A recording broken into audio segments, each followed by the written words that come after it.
بسم اللہ الرحمن الرحیم۔ السلام علیکم۔ ایسا کیسے ہو سکتا ہے کہ کوئی آپ کو اپنی دعاؤں میں پوری شدت سے مانگے اور جب آپ اسے مل جائیں تو ایک فالتو چیز کی طرح ایک طرف ڈال کے بھول ہی جائے؟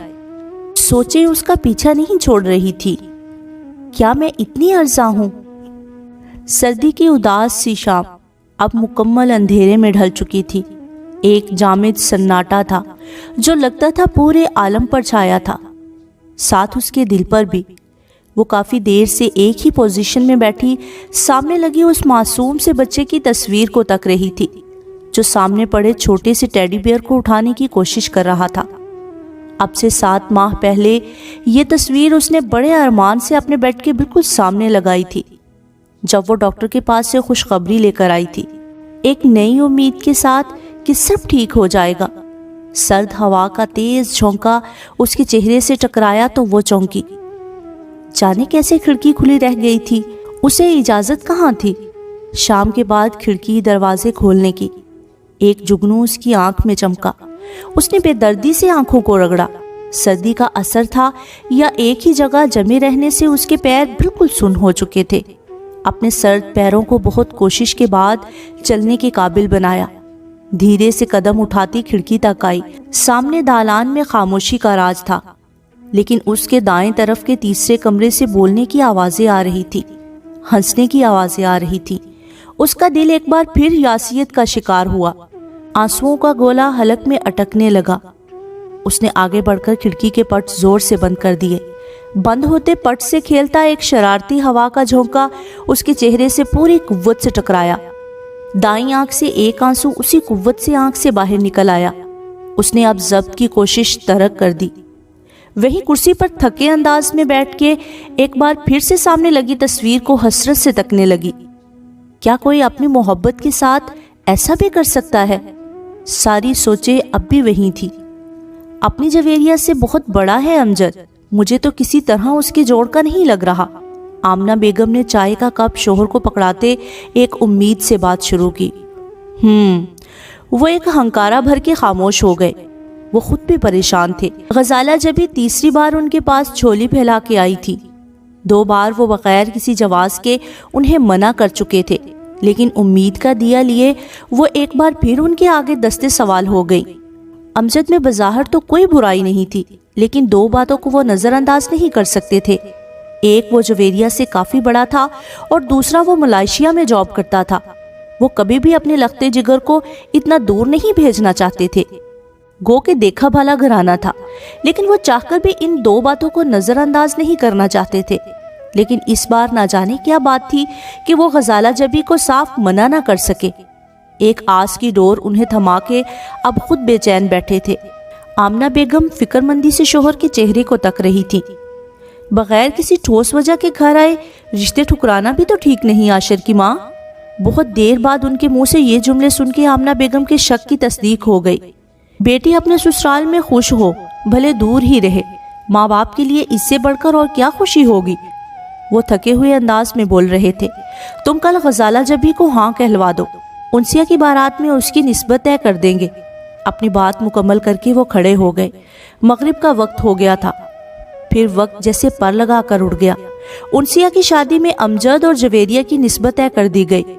2 سال کا عرصہ جیسے پلک جھپکتے گزر گیا، اور پھر 2 سال بعد اپنی چھوٹی اور لاڈلی بیٹی کو انہوں نے دعاؤں کے سائے میں رخصت کر دیا۔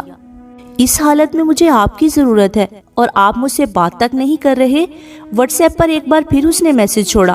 پچھلے 4 دن سے وہ اس سے رابطے کی کوشش کر رہی تھی، لیکن وہ پتھر کی بت کی طرح اس کا میسج دیکھ کر بھی جواب نہیں دے رہا تھا۔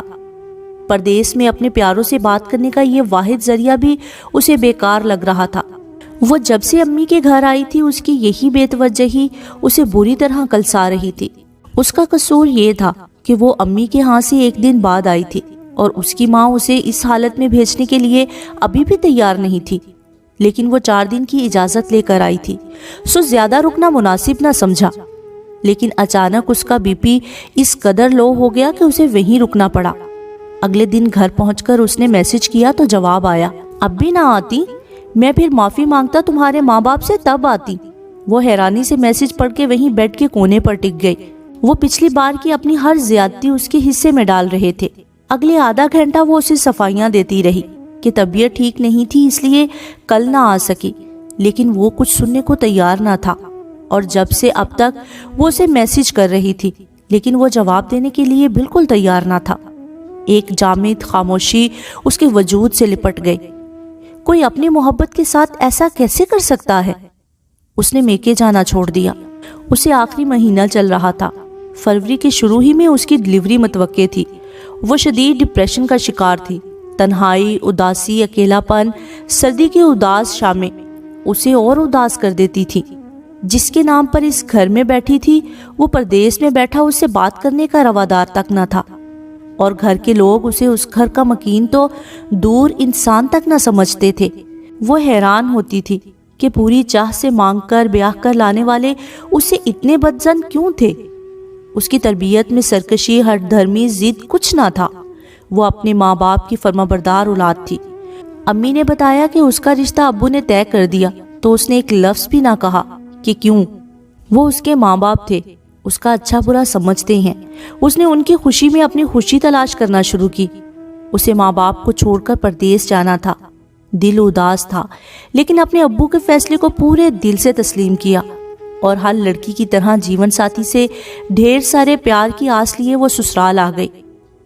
پہلی ٹھیس اسے جب لگی جب شادی کے 1 ماہ بعد شوہر نے رخت سفر باندھا۔ اسے بھی تو ساتھ جانا تھا نا۔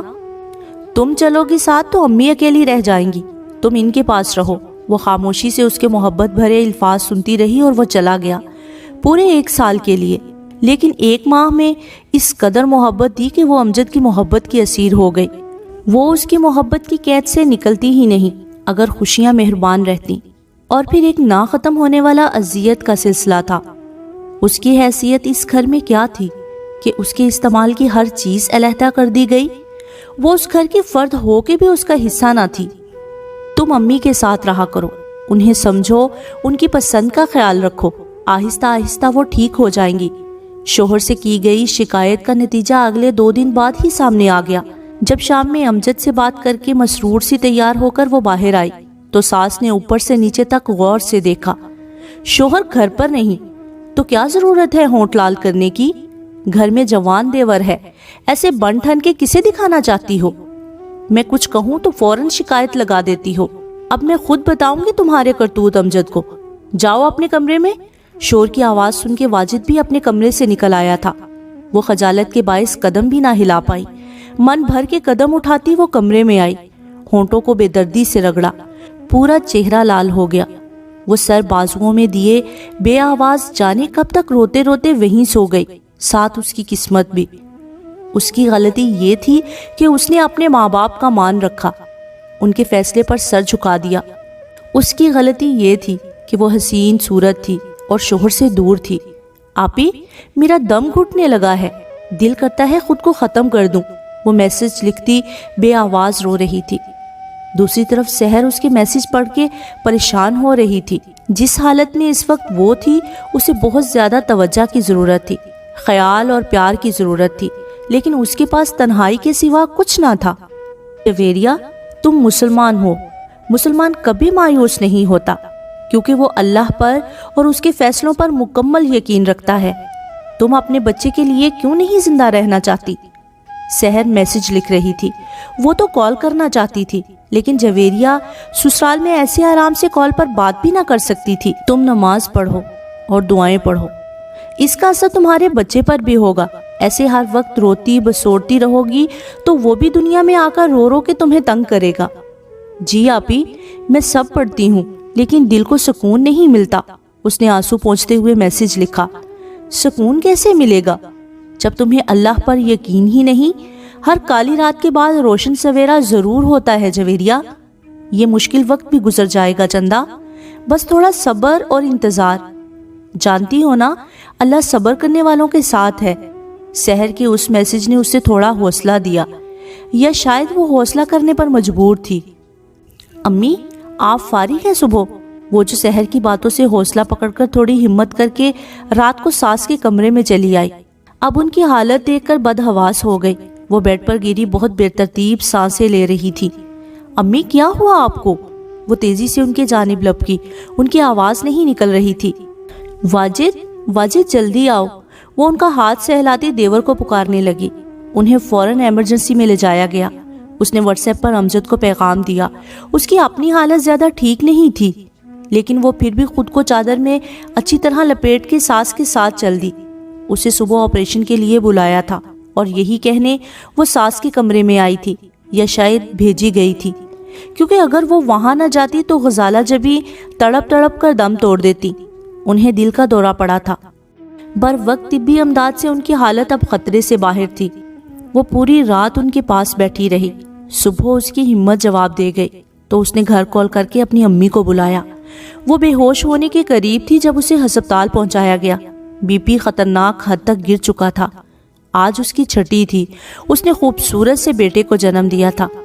اس کی حالت کے پیش نظر اسے 10 دن تک ہسپتال میں رکھا گیا۔ غزالہ جبی خود اسے لینے آئی تھی۔ وہ اس کے صدقے واری جا رہی تھی۔ شاید موت سے بر وقت بچانے والے مسیحا کی قدر ہو گئی تھی۔